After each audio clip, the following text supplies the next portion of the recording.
Boa noite, meus irmãos. Bom estar de volta na casa do Senhor nesse momento de anormalidade, né? Alguns fiéis e dedicados ao Senhor estão participando desse culto, mas alguns outros não podem estar aqui por vários motivos. Louvado seja o nome do Senhor. Em Deus deposito a minha confiança. Seguro posso louvá-lo, reconhecendo seus maravilhosos feitos. O Senhor nos promete, disse: não se turbe o vosso coração, crede em Deus, crede também em mim. O Senhor disse: não se atemorize, porque eu, Senhor teu Deus, sou contigo por onde quer que andares. E é por essas e muitas outras razões que sabemos que a nossa confiança está no Senhor. A nossa confiança não está em homens, não está em coisas, nem em poderes.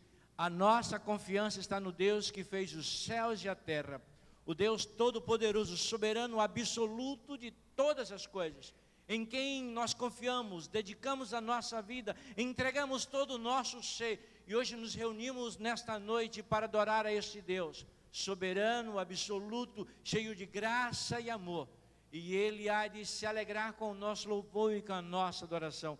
Por isso você vai se colocar de pé, e nós vamos louvar ao Senhor, e com todo o nosso sentimento, e com toda a nossa voz, e com todo o nosso coração, vamos começar cantando: por teu grande amor, por tua vida em mim, Senhor, aqui estou, por essas razões eu quero te louvar. Vamos louvar ao Senhor, vamos juntos adorar o nome do nosso Deus.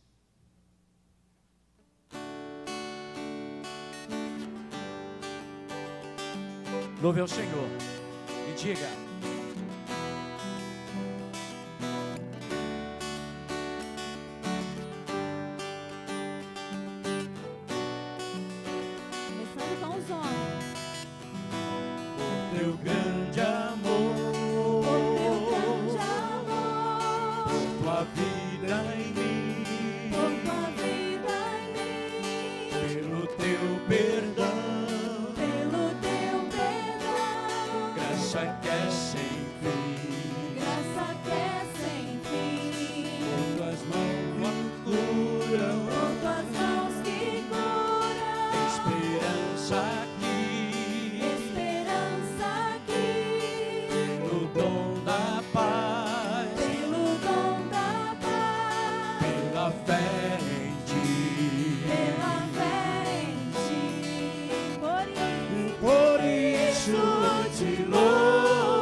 salmista no Salmo 23 diz: ainda que eu andasse pelo vale da sombra e da morte, o quê? Não temeria mal algum, porque tu estás comigo. Por isso nós vamos cantar agora: não há o que temer. Não há. Estamos confiantes no Senhor. Não importa a circunstância, não importa a situação, confiamos no Deus que é todo poderoso, Senhor dos céus e da terra, que nos ama e tem cuidado de nós. Então vamos louvar ao Senhor dizendo: Senhor, não há o que temer de forma alguma.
Nós te louvamos, ó Deus, por esse momento, pelas músicas que cantamos, pela Tua presença em nossas vidas. Recebe este culto, Senhor, que ora te prestamos a Ti. Oramos assim no nome de Jesus. Amém. Podeis sentar, meus irmãos. Nós vamos cantar o hino 340 do Inário para o Culto Cristão Salvador Bendito. Nós vamos ter a oportunidade também, o privilégio de, enquanto cantamos este hino, colocarmos no altar do Senhor os nossos dízimos e as nossas ofertas. Muitos irmãos, a maioria dos irmãos tem feito isso de forma eletrônica, transferência, né, colocando sempre no banco, mas aqueles que trouxeram seus dízimos que possa colocar no altar do Senhor, nós vamos fazer isto nesse momento, enquanto cantamos o hino 340 do Inário para o Culto Cristão.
Moide, agradeça a Deus os dízimos e as ofertas.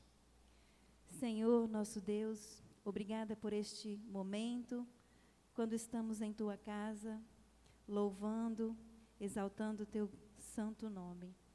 Obrigada, Senhor, por estas músicas que já cantamos, pela leitura que fizemos, porque podemos ver que em Ti podemos confiar em todos os momentos da nossa vida. Obrigada, Senhor, também em especial pelos dízimos e ofertas que foram aqui entregues. Que o Senhor possa abençoar a vida de cada irmão aqui presente, cada um deles que tiveram esse privilégio de contribuir, a cada um, Senhor, aqui presente neste culto. Que o Senhor possa abençoar a vida de cada um. Abençoe a mensagem que ouviremos e que aqui possamos sentir do Teu poder em nossas vidas. Obrigada por tudo, em nome de Jesus. Amém. Amém. Nós vamos estar orando e nos preparando para ouvir aquilo que Deus preparou para mim e para você. A gente vem ao culto, a gente adora, a gente louva ao Senhor, a gente agradece, mas maravilhoso também é poder ouvir a voz de Deus. Enquanto a irmã Eide, ao violino, a irmã Júnia, ao piano, executam uma música para o louvor de Deus, culto coletivo é isso. Todas as expressões do culto é expressão coletiva para adorar a Deus. Então essas duas irmãs vão louvar ao Senhor com o piano e o violino, e nós estaremos orando para que Deus fale ao nosso coração. Nesta noite, quem Deus preparou para nos falar foi o pastor Keine Moreira da Cunha. O pastor Keine foi pastor em Colatina, aqui em Vila Velha, foi diretor de missões da nossa convenção, e aprove a Deus o levá-lo para trabalhar no Paraná, e ele hoje é diretor de missões e desenvolvimento do estado do Paraná. Ele cuida de toda a parte de missões e das igrejas, desenvolvimento e implantação, crescimento de igreja no estado do Paraná. Ele está de férias, aí sempre andando nas praias, está morrendo de saudade, louco para voltar para o estado do Espírito Santo, porque Paraná é frio e não tem praia. Quer dizer, tem praias, mas é longe, não são tão belas como as nossas. Que Deus te abençoe, meu amigo, após adorarmos ao Senhor com esse momento musical, e também vamos estar orando que Deus possa te usar de forma poderosa, tá bom? E que você fale ao nosso coração de forma muito especial. Vou deixar o seu microfone aqui.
Boa noite, irmãos. Graça e paz em Jesus, amém? E compartilho com os irmãos nessa noite o tema Um Encontro para a Vida, pastor Chimenez. um encontro para a vida. E gostaria de pensar com você uma coisa. Você já teve algum encontro que mudou a sua vida? Eu acho que todas as pessoas têm, em algum momento da sua vida, algum encontro que marca a sua vida. Eu, por exemplo, estava aqui no estado do Espírito Santo, tinha uma reunião do Conselho da Convenção Batista Brasileira aqui, e o presidente da Convenção Batista do Paraná estava aqui também. E aí o pastor Ximenes foi a pessoa que falou com ele: está precisando de alguém bom no Paraná? Pastor Keine está aqui. Aí eu tive um encontro naquele dia com o presidente da convenção de lá, pastor Ximenes. E aí daquele encontro surgiu um bate-papo, surgiu oração. Hoje eu estou lá em Curitiba, no estado do Paraná, porque eu tive um encontro que marcou a minha vida, e o pastor Ximenes participou dele. Eu tive alguns encontros assim. A minha esposa, no ano de 1998, ela me convidou para ir na igreja dela durante um ano, e eu enrolei ela durante o ano todinho. Mas teve um dia que ela marcou um encontro comigo. Olha que ousada, ela marcou um encontro comigo. E ela me falou bem assim: vamos no Jesus Vida Verão? E eu não sabia o que era isso, não era crente. E falei com ela bem assim: eu vou. Só que dei um bolo nela, não fui naquele encontro. Não fui, eu não queria saber de igreja. Mas naquela noite aconteceu algo ali no meu bairro, houve um tiroteio no meu bairro.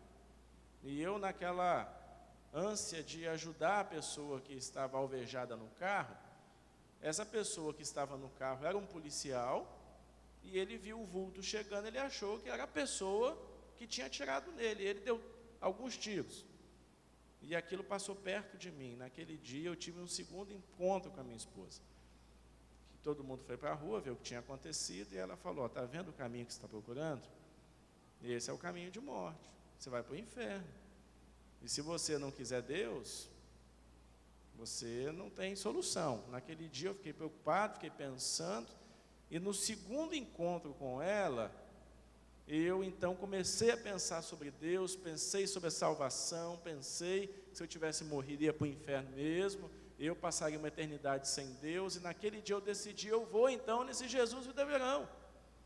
E cheguei ali, participei do culto, não entendi muita coisa, mas no outro dia eu fui no culto e entreguei minha vida para Jesus, e hoje eu estou aqui pregando o Evangelho, estou diante dos irmãos por causa de um encontro que marcou a minha vida. Qual o encontro que marcou a sua vida? A Bíblia, ela é um livro cheio de encontros. Nós vemos vários encontros na Bíblia. Eu quero ler com você aqui o encontro de Jesus com aquela viúva que tinha perdido o seu único filho. Lucas, no capítulo 7, de 11 a 17, é o texto que eu vou fazer aqui a leitura. Lucas, no capítulo 7, de 11 a 17. Porque, irmãos, tem encontros que mudam a nossa vida, como mudaram a minha, de ir morar numa outra cidade, mas há encontros que mudam de fato a nossa eternidade. E o encontro que essa mulher teve com Jesus mudou tudo na vida dela. Um encontro com Jesus muda tudo também na sua vida. Lucas 7, de 11 a 17. Nós vamos ler aqui sobre esse encontro. Lucas 7, 11 a 17. Amém? Logo depois, Jesus foi a uma cidade chamada Naim, e com ele iam os seus discípulos e uma grande multidão. Ao se aproximar da porta da cidade, estava saindo o enterro do filho único de uma viúva, e uma grande multidão da cidade estava com ela. Ao vê-la, o Senhor se compadeceu dela e disse: não chore. Depois, aproximou-se, tocou no caixão, e os que carregavam pararam. Jesus disse: jovem, eu lhe digo, levante-se. Ele se levantou, sentou-se e começou a conversar, e Jesus o entregou à sua mãe. Todos ficaram cheios de temor e louvavam a Deus, dizendo: um grande profeta se levantou entre nós, diziam eles. Deus interveio em favor do seu povo. Essas notícias sobre Jesus espalharam-se por toda a Judéia e regiões circunvizinhas. A nossa trajetória de vida é marcada por encontros, e é isso que vamos meditar nesse momento. Essa mulher que estava vivendo um drama muito grande se encontra com o Salvador. Essa mulher que estava vivendo um ponto final na sua vida, ela se encontra com Jesus, onde nele não há ponto final. Essa mulher que estava caminhando para o cemitério para deixar o seu único filho e voltaria para casa sozinha, porque ela já era viúva, ela se encontra com o caminho. Aquele que é o caminho, a verdade e a vida, aquele que é o único que leva para o céu. Um encontro com Jesus muda, transforma toda a nossa vida. Transforma, no meu caso, que eu encontrei Jesus e hoje sou um servo dele e tenho salvação, mas também quando passamos pelos momentos difíceis, pelos momentos de vale de sombra e morte, os momentos de incerteza, quando nós precisamos clamar, pedindo ao Senhor ajuda e socorro, Ele se apresenta a nós como aquele que transforma todas as coisas. E é isso que eu vejo aqui nesse texto. Um encontro com Jesus faz toda a diferença. De fato, é um encontro para a vida. Eu vejo aqui nesse texto algumas ações de Jesus, irmãos, que fazem toda a diferença em nossa caminhada de vida, em nossa trajetória. Algumas ações dele, que talvez são ações que você se esqueceu, ou algumas ações que você espera que aconteça em sua vida. Eu vejo aqui algumas ações que fizeram toda a diferença naquele dia. A primeira ação de Jesus foi o olhar. O texto diz que Jesus viu aquela mulher. Olha só que coisa interessante. O texto diz que aquele menino tinha morrido, filho único de sua mãe, que era viúva. O que essa expressão significa? Significa, naquela sociedade, que aquela mulher dependia do sustento e da proteção daquele filho. Uma sociedade patriarcal, aquela mulher dependia do seu filho porque ela já não tinha o seu esposo. Então aquele filho não era só um filho, mas era a proteção, era a segurança daquela mulher. Perder um filho naquela sociedade significava maldição. Perder um filho naquela sociedade significava ficar sem o auxílio de um homem, não é? Naquela sociedade isso era muito mais forte do que no tempo de hoje. Além da perda física, havia também uma questão moral. Não ter filhos naquela sociedade, como eu disse, significava desonra, pois era o fim de uma geração.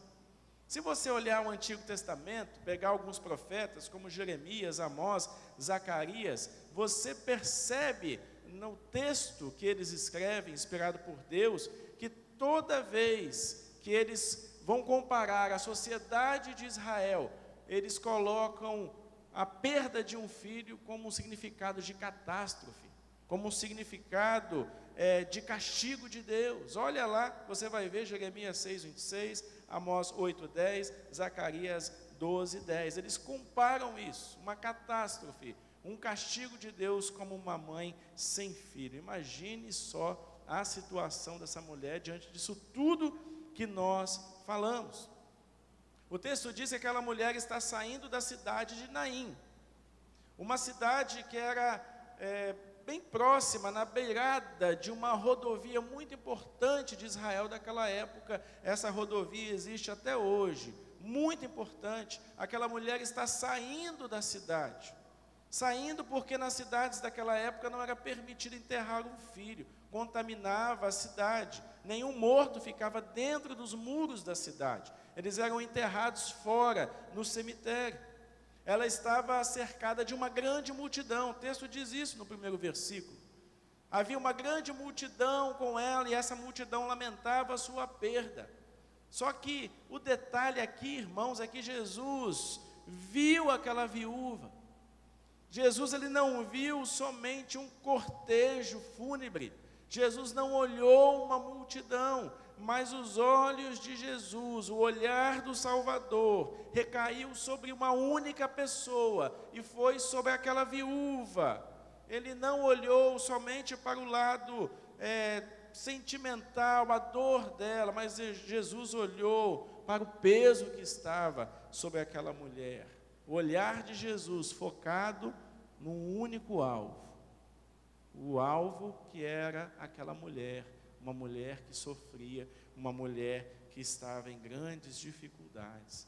Mas não era um olhar de falência, não era aquele olhar de dó, mas um olhar de existência, um olhar tão profundo, que desencadeia aqui todo um milagre, começa aqui um milagre. E eu aprendo, irmãos, com isso tudo, no ano de 2021, depois de um 2020, onde muitos querem esquecer, Jesus olhou para você em 2020 e está olhando para você em 2021. Ele não deixa de olhar você. Nesse momento aqui tem um grupo reunido, um grupo de pessoas, mas o olhar de Jesus está recaído sobre você. Ele sabe o que você passa, Ele sabe quais são os seus medos, Ele sabe qual é a sua dor, Ele sabe qual é a sua preocupação, Ele sabe qual é o seu pecado, como Ele sabe qual é o meu. E Ele não está nos olhando neste momento com um olhar de condenação, mas com um olhar de existência. Então, esse Jesus, que a Bíblia diz que Ele é o mesmo ontem, hoje e eternamente, hoje Ele está olhando para você, assim como Ele estava olhando para aquela viúva. Mas tem aqui uma segunda ação de Jesus. Jesus não fica somente no olhar, mas o texto diz que Jesus se compadece daquela mulher. Jesus teve compaixão daquela mãe, e não é a morte que provoca compaixão em Jesus, mas uma mãe que chora. Isso gerou em Jesus compaixão. Aquela mulher estava sofrendo, aquela mulher que tanto ama o seu filho, amava o seu filho, não tem um amor maior do que o amor de uma mãe para o seu filho, e o choro dela, o sofrimento dela se torna algo insuportável para Jesus. Ele tem compaixão, e compaixão, irmão, significa uma compreensão do estado emocional de uma outra pessoa. É isso que Jesus sentiu. É quando a gente vê uma situação e aquilo mexe conosco por dentro, isso é compaixão, mexe com as entranhas. Foi isso que Jesus sentiu. Jesus olhou não só aquela multidão, mas olhou o único alvo, e Ele teve compaixão daquele único alvo. Viúva, era desprezada naquela época, mas Jesus não estava preocupado com o desprezo da sociedade. Ele olhou para aquela mulher e teve compaixão, e a compaixão, ela leva também a um sentimento, a um desejo de fazer alguma coisa por aquela pessoa. A gente vê uma situação, sente compaixão e quer fazer alguma coisa. E foi isso que motivou Jesus. Jesus sofreu com aquela mulher. Jesus, irmãos, na Bíblia, Ele sempre se compadeceu das pessoas. Eu me lembro da história de Bartimeu, quando Jesus está passando em Jericó, indo para a festa da Páscoa, e a Bíblia diz que em Jericó havia à beira do caminho um cego mendigo chamado Bartimeu. E Bartimeu, quando ele ouviu o tropel da multidão, o que significava isso? Jesus andando e os discípulos juntos, e aquela multidão que ia com ele, ele pergunta a alguém: o que está acontecendo? Quem está passando aí? E alguém diz a Bartimeu: Bartimeu, é Jesus. E ele então conhecia as histórias sobre Jesus, o Jesus de Nazaré.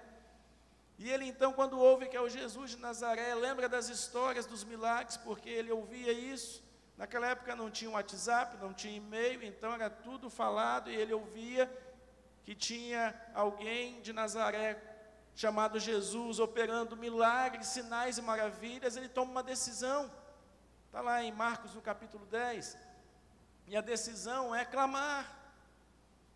Ele apela ao coração de Jesus, ele começa a clamar: Jesus, filho de Davi, tem misericórdia de mim. A Bíblia diz que alguns tentavam impedi-lo de atrapalhar a caminhada do mestre, mas ele continua a clamar: Jesus, filho de Davi, tem compaixão de mim.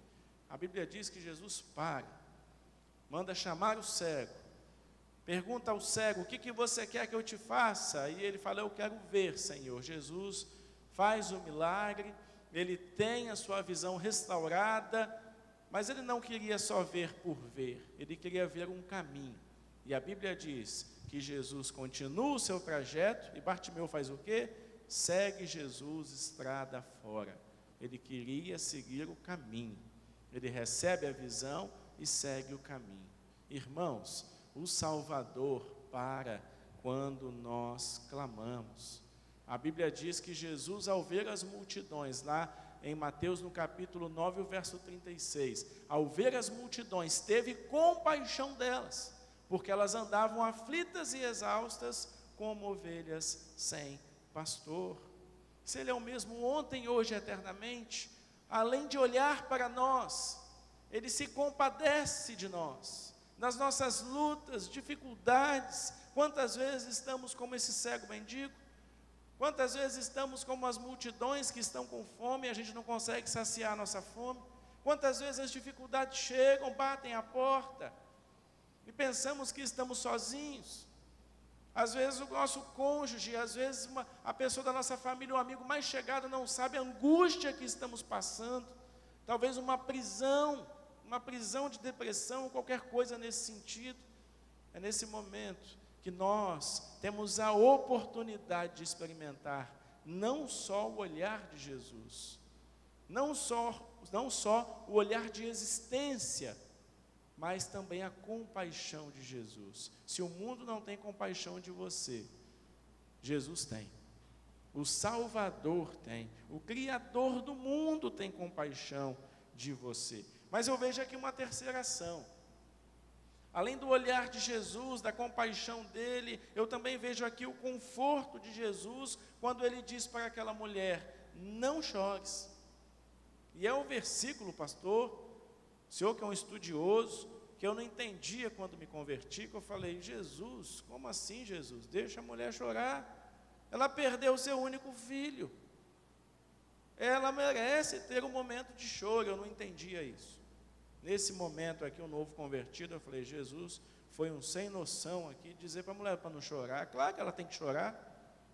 Mas, irmãos, quando a gente estuda, né, Luiz, a Bíblia, vai para o seminário, começa a entender um pouquinho da exegese, não é? A gente começa a entender um pouquinho ali dos idiomas originais que foram escritos à Bíblia. O que Jesus está dizendo não é só não chores, que está na nossa Bíblia em português. O que ele está dizendo é o seguinte: pare o choro e não chores mais, pois não terás mais motivo para isso.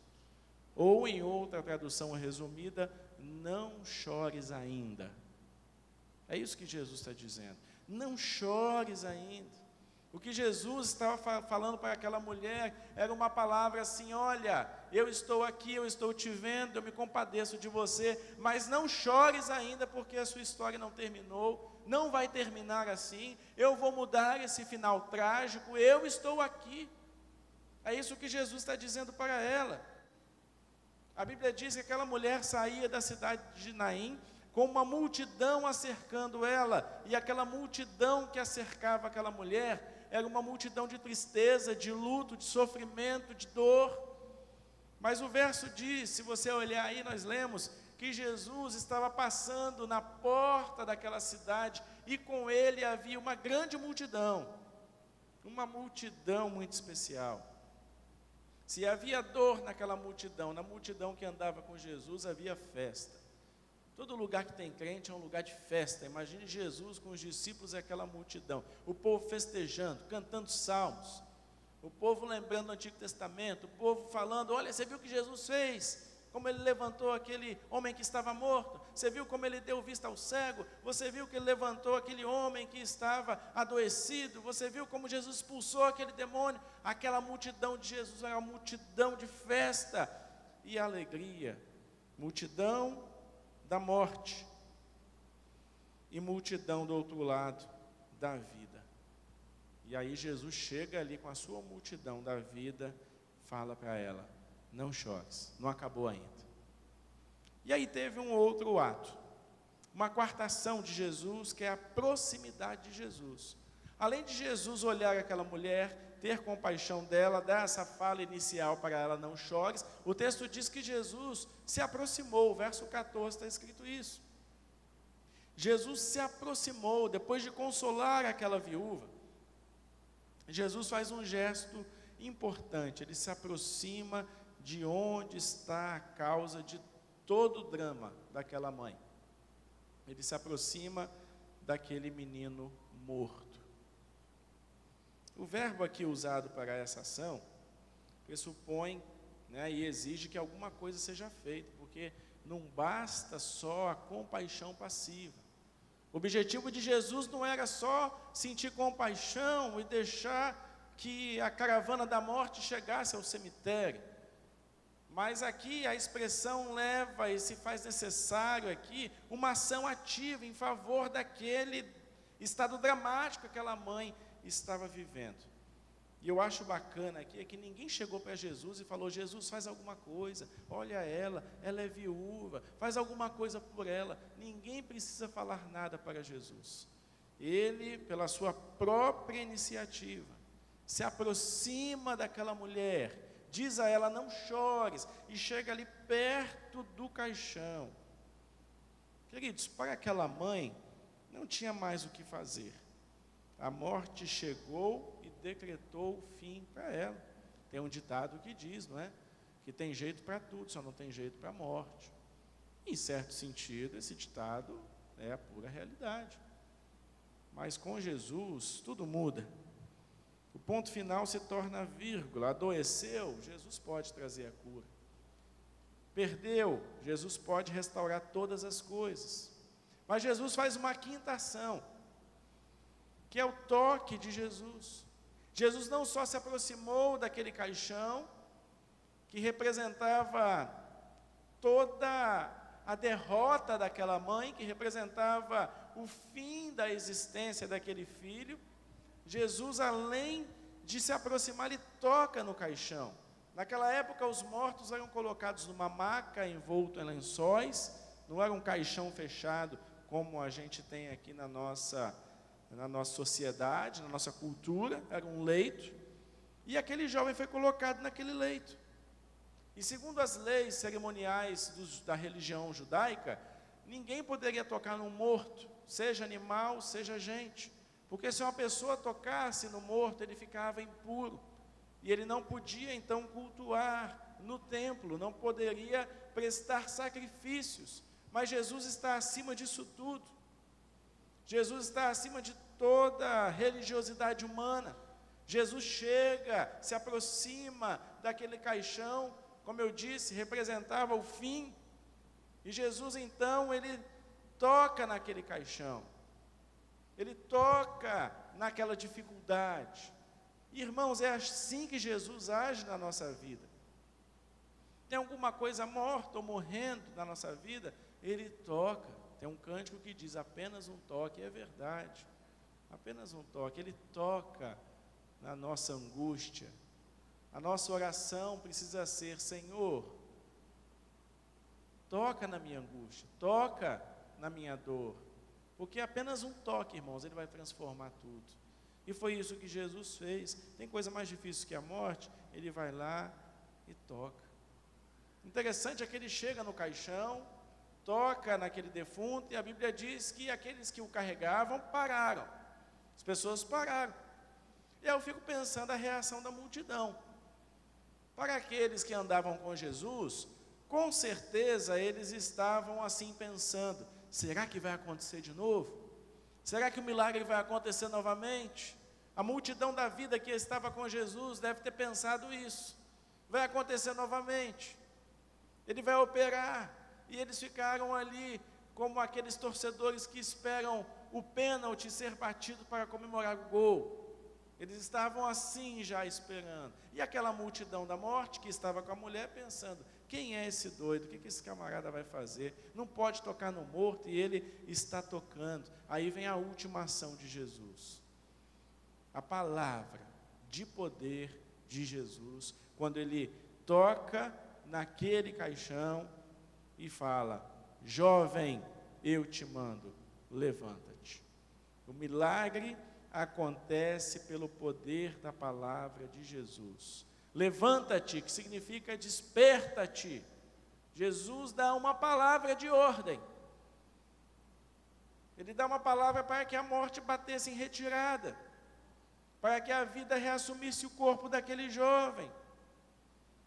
Ele diz: jovem, levanta-te, para que aquele jovem levantasse sozinho, e a Bíblia diz que ele levanta, senta e começa a falar, e Jesus o entrega à sua mãe, porque é assim, irmãos, Jesus ele toca naquilo que traz morte à nossa vida, aquilo que traz angústia para o coração, ele toca, dá a palavra de ordem, nós somos restaurados. Nós que estávamos prostrados, derrubados e derrotados, Jesus é aquele que toca, dá a palavra e nós nos levantamos. E isso, fazer isso, no início de ano é melhor ainda, não é? Porque quando vira o ano, a gente fica naquela assim, esse ano vai ser o ano, e esse ano vai ser diferente. Que Jesus toque naquilo que precisa ser tocado na sua vida, meu irmão, e na minha vida. Essa é a minha oração, para que a gente, com a palavra de ordem dele, e se ele está dizendo, seja forte, seja, se ele está falando não temas, não temas, se ele está falando vá, vá, porque eu tenho certeza que do jeito que esse jovem sentou e começou a falar, eu tenho certeza que a sua vida também vai ser restaurada, vai ser restaurada. O jovem não somente foi reanimado e tornou a vida, mas Jesus o restituiu como filho e o entregou para a sua mãe. Você precisa ser restituído como filho, seja hoje em nome de Jesus. O poder de Jesus mudou tudo naquele dia, mudou todas as previsões.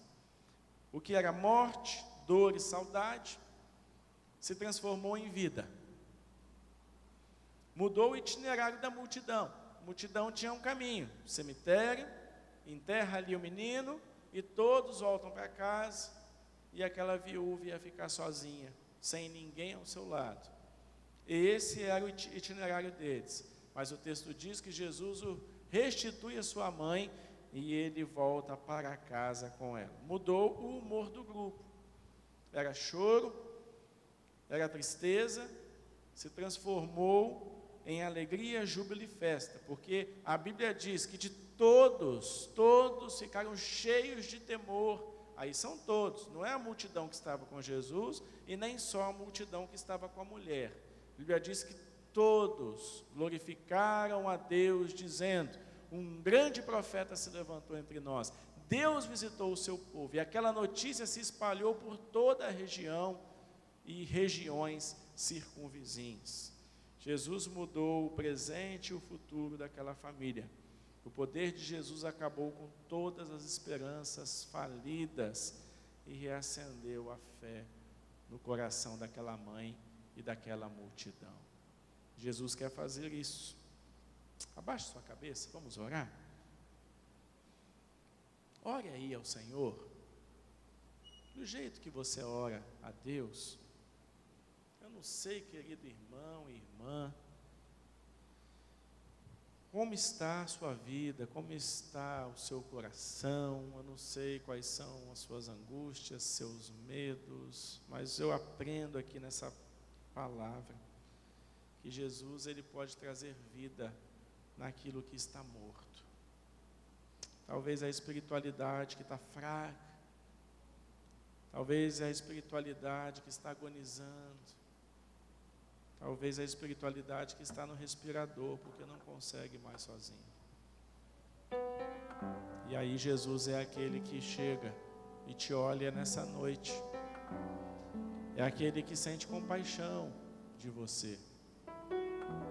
É aquele que toca no seu ombro e fala bem assim: olha, tem jeito sim, tem jeito. Ele toca no seu ombro e diz: tem jeito. E aí, além de falar tem jeito, ele dá a palavra de ordem e fala: olha, eu faço nova todas as coisas. A Bíblia diz que Jesus, ele faz novo tudo. E ele quer fazer novo na sua vida. Eu não sei como essa palavra chegou ao seu coração. Eu sei que Deus, quando Quando um templo é aberto e a gente canta tão bonito como cantou, e quando a gente ouve a palavra, eu sei que Ele fala algo para a gente. Eu sei disso. E eu sei que Ele falou com você alguma coisa. Você veio aqui, você se encontrou com um monte de gente que estava com saudade, uma semana sem ver o povo, mas o encontro mais especial dessa noite é o encontro com Jesus. É um encontro que transforma, é um encontro eterno.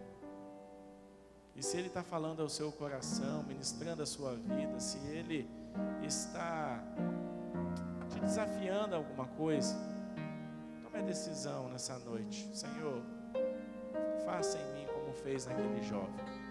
Me restaura, me levanta, e que eu volte para casa restaurado, amparado pelo Senhor. Perdoa as minhas faltas, Jesus.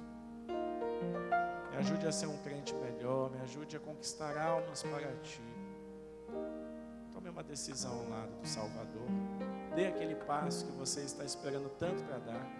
Dê aquele passo. Vamos orar? Deus eterno, santo e bendito, Tua palavra nos ensinou nesta noite que o encontro com o Senhor transforma todas as coisas. Estamos aqui, Deus, e nos encontramos com o Senhor nessa noite. Nos ajude, Deus, a andar nos Teus caminhos. Se tem alguém aqui, Senhor Deus, que está abatido, como aquela mãe que perdeu tudo que tinha, que o Senhor, meu Pai, restaure esse irmão, essa irmã, e que ele consiga ver o Teu olhar, ver a Tua aproximação, sentir o Teu amor e receber o amparo do Senhor. Pegue no braço, Pai, como um pai faz com um filho, e cuida dos Teus filhos. Se tem alguém aqui que ainda não se rendeu ao Senhor, que essa noite seja uma noite de entrega. Talvez não há mais perspectiva nesse coração, que essa pessoa também se sinta amparada pelo Senhor. Abençoe essa igreja, Deus, tão especial. Abençoe a família pastoral desta igreja, pastor Ximenes, sua esposa, suas filhas, uma família tão querida, Deus, tão amada. Abençoa os Teus filhos, sustenta eles a cada dia, e essa bênção se estenda a todas as famílias da Tua igreja, aqueles que estão aqui e aqueles que estão em casa acompanhando pela internet, ou que no futuro verão este culto, que eles prestem um culto ao Senhor também. Nos abençoe e nos guarde. Rogamos essas bênçãos em nome de Jesus. Amém. Pastor Ximenes, eu agradeço muito o convite de estar aqui. Pastor é um amigo muito querido, não é? Está completando 10 anos, pastor, aqui na igreja. Que bênção, hein? 10 anos com a gente aqui, glória a Deus. Fez um trabalho excelente no CETEBS, pastor. Não é? E eu louvo a Deus pelo seu ministério aqui e também pelo trabalho no CETEBS. Obrigado pela sua amizade, pelas suas orações. Eu que agradeço, pastor Keine, muito obrigado pela palavra, e oramos para que Deus possa abençoar a sua vida, seu ministério, sua esposa, sua filha, sua vida no Paraná, que Deus esteja guardando e conduzindo todos os seus passos.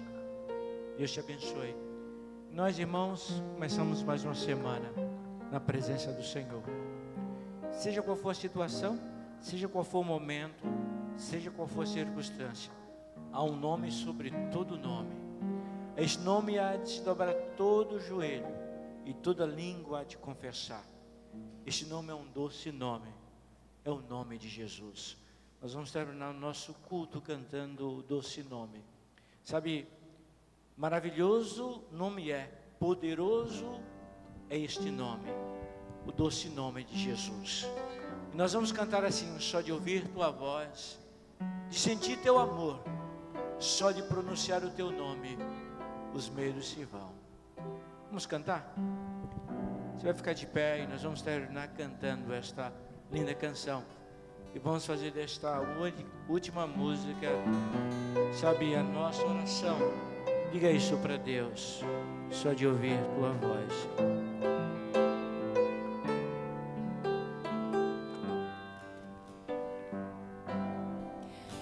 Só de ouvir tua voz, de sentir teu amor, só de pronunciar o teu nome,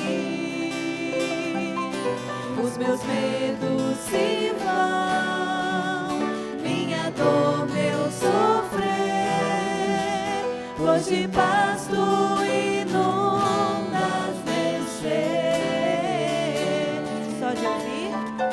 Só de ouvir tua voz, de sentir teu amor, só de pronunciar o teu nome,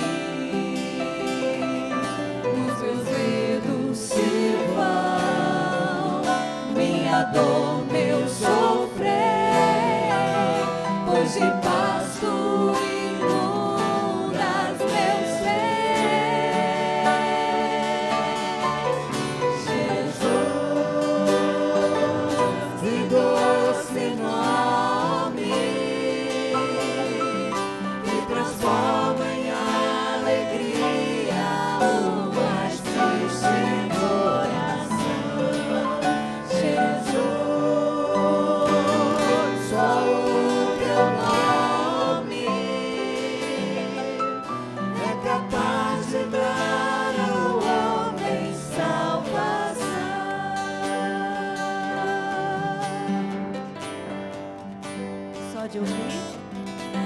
de ouvir tua voz, de sentir teu amor, só de pronunciar o teu nome,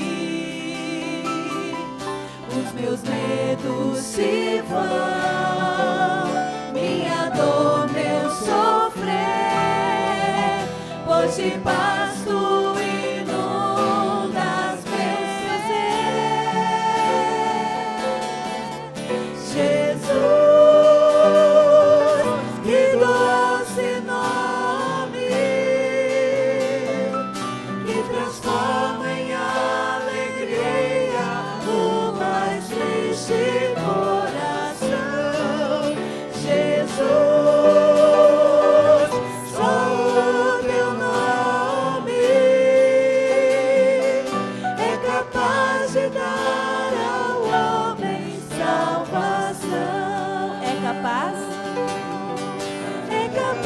de dar ao homem salvação, é capaz de dar ao homem salvação.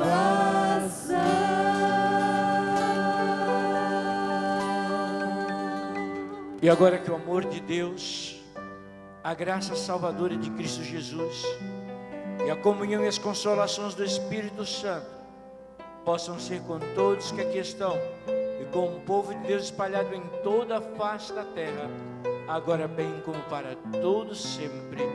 Amém, amém. Vão na paz, uma boa semana na presença do Senhor. Maravilhoso foi esse encontro desta noite. Deus abençoe a todos.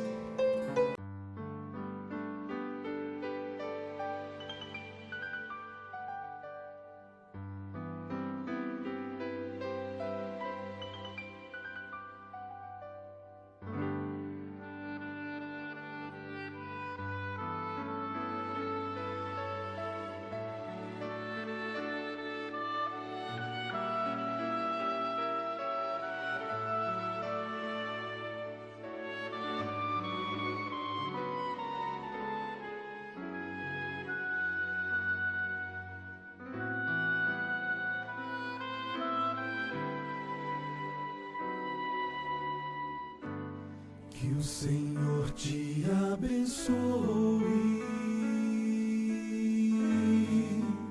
e te guarde. Que o Senhor faça resplandecer seu rosto sobre ti e tenha misericórdia de ti, de ti. Que o Senhor sobre ti levante o seu rosto e te dê